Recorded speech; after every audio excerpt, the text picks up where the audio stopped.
Hi అండి. నేను మీ పల్లెటూరు కోడలు. పెసరపప్పు ఎలా చేయాలో చూసేద్దాం.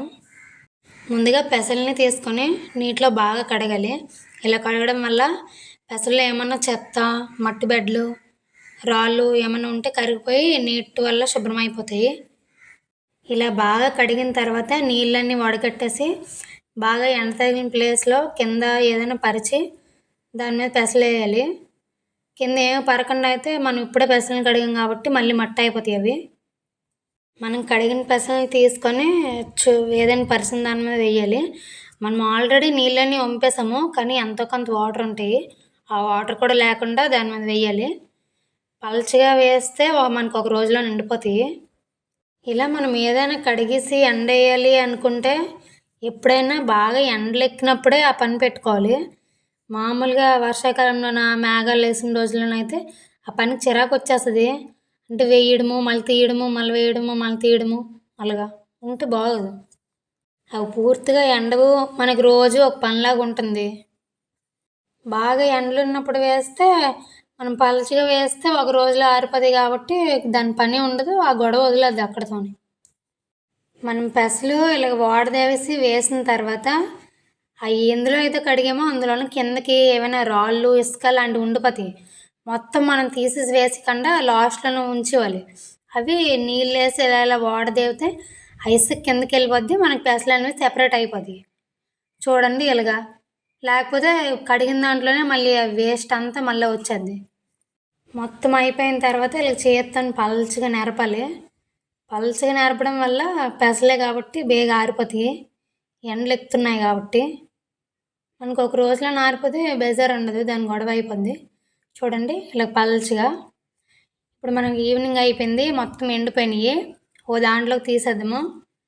ఆ డబ్బాలో తీసిన తర్వాత ఆ రోజైతే ఆ రోజే, నెక్స్ట్ డే అయితే నెక్స్ట్ డే తెరవలు ఉంటుంది కదా, తెరవలతో నిసరాలి. ఇక్కడ చూడండి, తెరవల పై దాంట్లోన చిన్న చిల్లు ఉంటుంది, అందులో కొంచెం కొంచెమే పడతాయి ఏదైనా సరే.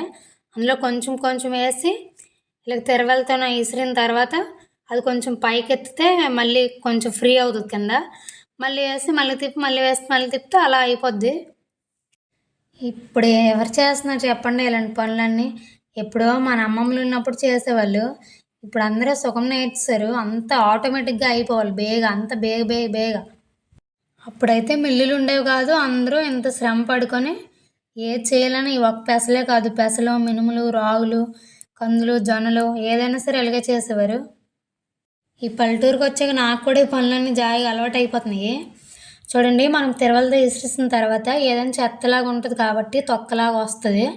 దాన్ని మళ్ళీ చాటతో విసిరిసాక ఆ పప్పుని ఏం చేయాలంటే సాయి పెట్టాలి. అక్కడ దోసలతో కొంచెం నీళ్ళు, కొంచెం నూనె తీసుకొని పప్పు అంతా కలిసేలాగా బాగా కలపాలి. కలిపిన తర్వాత ఒక డబ్బాలో వేసిన తర్వాత అలాగే మూత పెట్టేసి ఒక రోజంతా ఉంచాలి దాన్ని మూత తీయకుండా.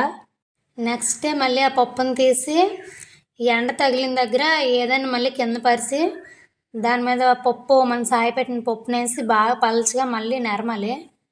నెరిపితే మళ్ళీ పప్పు అంతా ఎండుతుంది.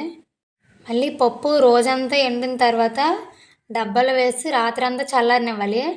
మళ్ళీ నెక్స్ట్ డే రోల్లో వేసి రోకలతో దంచాలి. చూడండి ఇక్కడ ఎలా దంచుతున్నామో. ఎంతో కష్టపడితే కానీ పెసలు పప్పు అవ్వలేదు. ఆ రోజుల్లో ఇలా చేయబట్టే వాళ్ళు 100 సంవత్సరాలైనా స్ట్రాంగ్గా ఉండేవాళ్ళు. ఇప్పుడు వాళ్ళు చూడండి, ఒక 20 సంవత్సరాలైనా ఒక గంట ఎండలో నించుండంటే గంటేటి 10 నిమిషాలు ఉండలేరు ఆ ఎండలో. వాళ్ళు చేసిన పనిలో సగం పని కూడా మనం ఇప్పుడు చేయలేము. కాలం మారిపోయింది అంటారు కానీ కాలంతో పాటు మన అలవాట్లు మారిపోయినాయి. ముందు ఇలా దంచాలంటే ఒకరితో పని అవ్వదు, ఇద్దరు ఉండాలి. ఇలా దంచడం వల్ల పప్పు నాని ఎండి ఉంది కాబట్టి తొక్క అంతా ఈజీగా వస్తుంది. ఇలా దంచినాక తొక్క అంతా మనం సెపరేట్ చేయాలి కాబట్టి మళ్ళీ చాటుతోని ఇలా పప్పు అంతా సెరగాలి. దీనికంటే ముందు మన ఛానల్ని ఎవరైనా సబ్స్క్రైబ్ చేసుకోకపోతే ఇప్పుడే సబ్స్క్రైబ్ చేసుకోండి.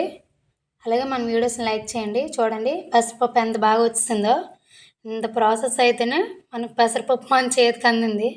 పెసల నుంచి పెసరపప్పుకి మనం ఎక్కడుంటే అక్కడ అలవాట్లు నేర్చుకోవాలి. అలాగే ఇలాంటి మంచి వీడియోస్ కోసం మన ఛానల్ సబ్స్క్రైబ్ చేసుకోండి.